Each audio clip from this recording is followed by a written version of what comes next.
Welcome into the Great Debate Show, everybody, where we do a quick debate-style argument between two players. I am your host, Professor Chris, and with me back for the third time on the Great Debate Show, special guest Kyle August of the Fantasy Football Smackdown podcast. You can find him on Twitter at KyleFFFellas. Kyle, how's it going, man? Welcome back. It's going good, Chris. Thanks for having me once again. These shows are always a ton of fun. We were talking about it pre-show. Yeah, this is the third time we have been up in these debates, and I'll always enjoy the quick hitting analysis. Right, yeah, we had to look back at the ones that we've done in the past. Is 2017 we did Jeremy Maclin versus Pierre Garçon, and Jeremy Maclin's one of those names you forget about. Yeah, and then 2 years ago it was Alvin versus Melvin. That was a good one. There you go. Yeah, absolutely. Yeah.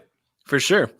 So here's how the show goes, guys. If this is your first time listening, we each have a player that we are going to argue for. We get 2 minutes to argue for our player, 90 seconds for a rebuttal, and then we get final thoughts on our player. And that's the show. So it's just a debate style argument real quick, for, against, and final thoughts. And that's it. And this week we have two running backs who have a chance to step up in a huge way after yet another pair of devastating injuries. We're doing D'Ernest Johnson and Justin Jackson. I've got Johnson and Kyle has Jackson. And Kyle, do you want to kick it off here? Yeah, sure, man. Let's do this thing. All right. 2 minutes on the clock for Justin Jackson. Take it away. All right, man. We'll see if I get 2 minutes. I did like digging in on Justin Jackson because at least for him we have a little bit of a sample size. Jackson's now in his third year with the Chargers, and he's gotten opportunities in the past because, as we know with Melvin Gordon, his injury history is that he seemed to miss a couple games at least each year. 2018 was due to injury. 2019 with the holdout, and we actually have a couple sample size game too without Austin Eckler. And Justin Jackson being on the field. So the difference here with Jackson in 2020 is that obviously we have Josh Kelly on this Chargers team, and he was getting a lot of workload while Jackson was also injured for the first couple weeks there. So when you're looking at Justin Jackson, he's had in 2018 he had 5 games which he had no Melvin Gordon or Austin Eckler was benched. So there were 3 games in there where he was definitely startable from a fantasy perspective. Without Melvin Gordon, he had an 8 for 63 and a touchdown. In week 15, without Melvin and Austin Eckler, he got the bell cow work, 16 carries, 58 yards and a touchdown with 3 catches. And then in week 16, that same season without Eckler, he had a 7 reception game, which in PPR, then he's a fine plug and play flex. In 2019, Melvin Gordon held out those first 3 weeks. And while Eckler definitely got the lion's share of the work, including all the goal line work, is that Jackson still was given 18 carries, had 142 yards, and 6 receptions. So the thing I like about Jackson is he has shown that he can't, when he's getting those looks, those targets, is that he's able to bring those catches in. He seems to be definitely a trusted pass catcher. And while this offense is definitely changed without Phillip Rivers, is that with Justin Herbert under center, it seems to more resemble what fantasy owners are going to want to see. A lot of opportunity for these backs, a lot of opportunity for Keenan Allen and Hunter Henry. The thing I'm going to point to with Jackson, and why I'm giving him the nod here in this argument, is Justin Kelly, 2 fumbles lost in his last 22 touches over the last 2 weeks. I think Jackson will bring a little bit of more of that veteran presence to this backfield. And whether it's Kelly or Jackson in this backfield, they're fighting for number 1 touches. We know Austin Eckler is going to be out just like Nick Chubb. But these 2 running backs for the Chargers are going to be looking to step up into hopefully the bell cow role. Damn. All right. 2 minutes flies by. I forgot about this. Yes, it does for sure. So Justin Jackson, I mean, the guy got beat out by rookie Joshua Kelly. He's been in the offense for a few years, so he does, have that veteran presence that you were just talking about.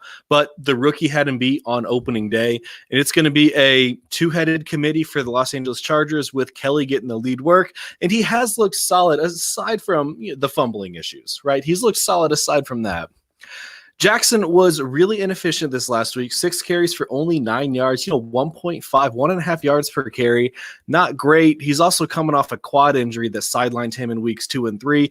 And quad injuries, soft tissue injuries, they can be nagging. So, they can come back, reoccur, or it can just, hinder him the entire season. That's all the more reason for the Chargers to give more work to Kelly and ease Justin Jackson. Too many J's in this show.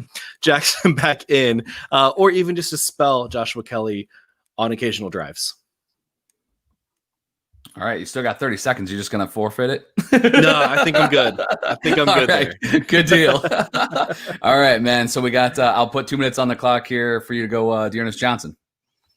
Let's go. So, All right. D'Ernest Johnson, the second year, third string running back for the Cleveland Browns, has never had an opportunity in this backfield. I mean, why would he? The Browns have had the two-headed monster of Nick Chubb and Kareem Hunt for the last few years, and it's been absolutely working. They've got no reason to change that up. Well, Nick Chubb got put on the IR with an MCL injury, and he's expected to be out 6 weeks, according to Ian Rappaport.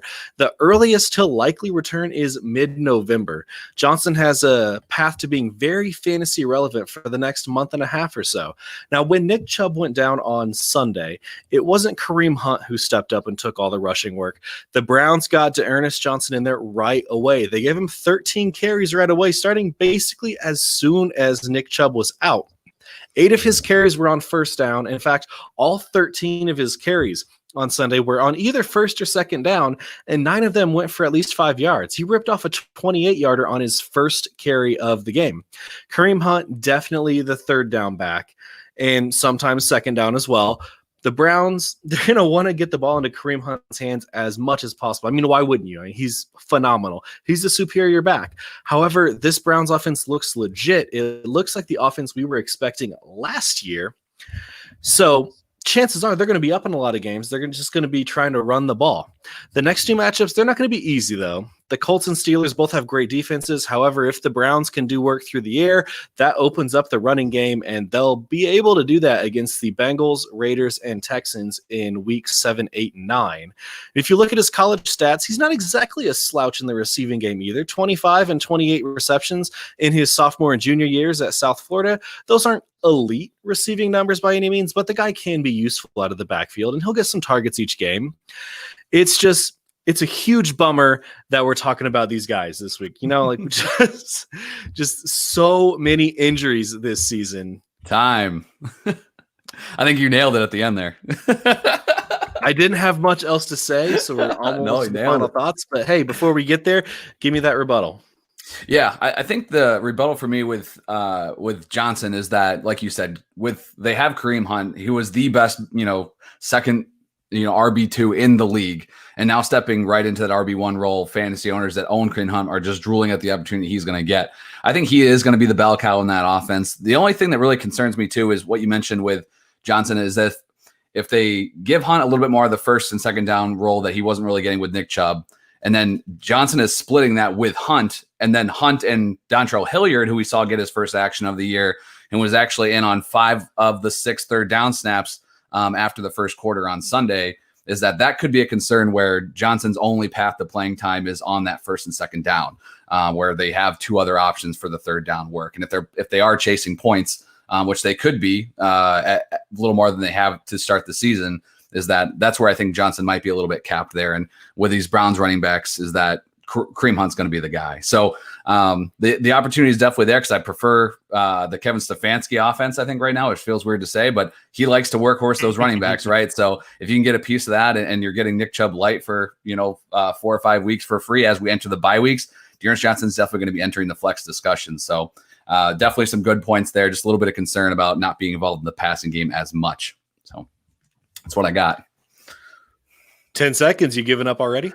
No. I think you did a good job. And unfortunately, Johnson was somebody I had a bunch of stashes and already gave up on, unfortunately, in some dynasty leagues. So I have to watch it happen on somebody else's team more than likely. Well, fingers crossed. Well, let's go ahead and move into final thoughts, guys. Kyle, why don't you take it back to Justin Jackson? Yeah, for me, I think this really comes down to the home, where if you're looking for a home run hit, I think Johnson is the play, to be honest. I like Justin Jackson as far as if you're looking at a little bit of a floor. We've seen him get some work in this offense. This coaching staff trusts him enough that they kept him around. They didn't commit a lot of resources to a backup running back in Joshua Kelly, just a 4th round pick. So while I do agree, I think Kelly is probably going to play ahead of him, Jackson is still intriguing enough to definitely be an ad. And again, the one thing I do like, and if you're looking at PPR, is he's shown that he can get it done in the passing game, and that opportunity could be there for him, on this Chargers offense, as long as Herbert's under center, in my opinion. So I think both are kind of, for this week, they're going to be the most sought after players. And there's a team out there or two that has lost Nick Chubb and Austin Eckler. So you're gonna have to pay up for either of these guys with not as clear a path as you might like with, a standard kind of handcuff player. I didn't really have a whole lot left to say about Ernest Johnson. I try to stretch as much as I could out when I don't have a whole lot about a player. I mean, we were talking about a guy who has like 14 career carries? Yeah, something like that. I looked up Johnson's stats. I'm like, oh man, not a lot here. I thought Jackson didn't have a ton. Right. Yeah. And 13 of them were on Sunday. Yeah. So, I mean, Nick Chubb and Austin Eckler, they're both bona fide RB1s, but however, it looks like Johnson can step up and, at least from the small sample size we saw on Sunday, step up and give you some sort of semblance to what Nick Chubb was giving you. It doesn't appear that they're losing a ton on their offense. I think Kareem Hunt is going to get more work than he was with Chubb there, but someone's going to have to step up and, take that first and second down role. And I don't think Kareem Hunt is going to be the every down back. Yeah, and the one thing, too, I think we can say for both these guys as a blanket statement is we're going to get the unfortunate opportunity, but we're going to have at least 6 weeks for both of these guys to play a role in their offense. Is that I'm not necessarily jumping on and playing them week one, but we're going to see how their team intends to use these backfields going forward. And as the bye weeks approach, like I said, is that these guys could be useful depending on how they look over the next week or two. Guys, before we wrap up the show, do you want to win a signed Chris Godwin or Kenny Golladay jersey? Once we reach 100 patrons at patreon.com/sleeperwire, we will pick a winner and you'll get your choice, signed Chris Godwin or signed Kenny Golladay. Even the $1 tier gets you in. So check out patreon.com/sleeperwire and get into the contest, and check out our store at sleeperwire.com. Get yourself a Sleeperwire hoodie or Sleeperwire mug. Well, Kyle, thanks for joining me again, man. This was awesome. Yeah, thanks again. I was really looking forward to this when you threw it out there a couple weeks ago and had it on the schedule, and glad we could get hooked up here. Yeah, for sure. Why don't you once again tell our listeners where they can find you and follow you? Yeah, sure. So you can follow me on Twitter at KyleFFFellas. My buddy Seth and I were doing the Fantasy Football Fellas podcast for many years, so you might. Yeah, man, it's tough. Been tough moving on without him, but decided to rebrand it to kind of keep that as its own thing. So the Fantasy Football Smackdown is what the pod's called now. I do a quick 15-20 minute solo waiver wire show that drops every Tuesday. Cover my rankings list at each position, and then I'm doing a live show. I call it pre-gaming Thursday Night Football. We're not actually doing a pregame show for Thursday night. We're just hanging out for an hour before Thursday, giving our favorite starts and sits of the week. So if you're following me over there, that show goes live 1 hour before kickoff. You can get your questions answered, but it also replays on the Smackdown feed on Friday morning. So other than that, man, writing a waiver wire sniping article, just an article that gives you the players you need to pick up ahead of each week for free. But that article drops over at Ball Blast every Saturday afternoon. So other than that, man, just always love interacting with people. So feel free to give me a follow, hit me up. Well, guys, thank you for tuning into the show. Kyle, thanks again for joining me. This was a blast. Everybody else, we will let's pray for no injuries this coming week. But injuries do make for great debates. So yeah, we'll see what happens. Thanks for tuning in, guys. We'll catch you next week.